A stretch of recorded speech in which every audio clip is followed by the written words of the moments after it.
नमस्कार। जय हिंद मेरे प्यारे साथियों। मैं ज्योति भगत कोलकाता से भारत के 75वें स्वतंत्रता दिवस के इस अमृत महोत्सव के पावन बेला पर आप सभी लोगों का स्वागत और अभिवादन करती हूँ। साथियों, इस पावन मौके पर मैं अपने दो शब्द आप लोगों के बीच रख रही हूँ। आज हमारा भारत अपना स्वर्णिम 75वां स्वतंत्रता दिवस मना रहा है। आदरणीय प्रधानमंत्री जी ने इस पावन अवसर को अमृत महोत्सव का नाम दिया और यह सच में एक अमृत महोत्सव ही तो है साथियों, क्योंकि कोरोना नामक वैश्विक महामारी से जिस प्रकार पूरा विश्व एक तरफ लड़ रहा है, उससे जूझ रहा है, वहीं हमारा देश भारत विश्व के दूसरे देशों के लिए एक मददगार के रूप में तो खड़ा है ही, साथ ही साथ अपने देशवासियों के सुरक्षा के प्रति सशक्तता से खड़ा है।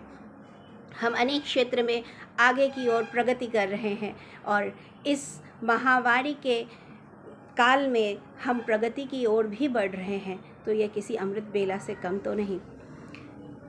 दोस्तों, हमारे वीर जवानों ने, हमारे देश के क्रांति वीरों ने 15 अगस्त 1947 को भारत माँ को गुलामी की जंजीर से आज़ाद कर हमारे देश को स्वतंत्र कर दिया और उनकी यह आज़ादी की अमर गाथा हर भारतीय के दिल दिमाग में पूरी तरह से अंकित होनी चाहिए। आज मौका भी है और दस्तूर भी, तो चलिए हम सब मिलकर अपने उन अमर जवानों को, भारत के उन सच्चे सपूतों को, क्रांति वीरों को, बलिदानियों को श्रद्धा से अपने सर झुकाकर उनको अपना श्रद्धांजलि और श्रद्धा सुमन उनके चरणों में अर्पित करें और यह संकल्प लें कि हम अपने देश की, अपनी मातृभूमि की सदैव तन मन से रक्षा करेंगे। इसकी अखंडता और संप्रभुता पर किसी तरह का आँच नहीं आने देंगे।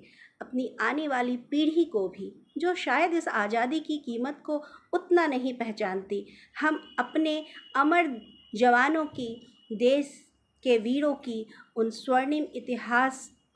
स्वर्णिम इतिहास के गाथा से अपनी आने वाली पीढ़ी को भी अवगत कराएंगे। यह जिम्मेदारी हम लें और इस बात का संकल्प करें। यह हम सब माता पिता, शिक्षक, अभिभावक, इन सब की नैतिक जिम्मेदारी के रूप में हो, इस बात का हम विशेष ख्याल रखें।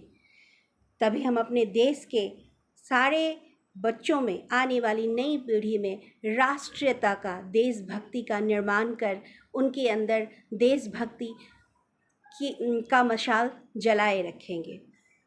साथियों, हम अपने देश के लिए प्राण गंवाने वाले सारे वीरों को आज श्रद्धा सुमन और श्रद्धांजलि अर्पित करते हुए मैं उन 2 लाइन से अपने शब्दों को विराम देती हूँ। ऐ मेरे वतन के लोगों, जरा आँख में भर लो पानी, जो शहीद हुए हैं उनकी जरा याद करो कुर्बानी। अपनी इन्हीं 2 लाइनों के साथ आप सबों को स्वतंत्रता दिवस की एक बार फिर से शुभकामनाएं देते हुए मैं अपनी वाणी को विराम देती हूँ। जय हिंद, जय भारत।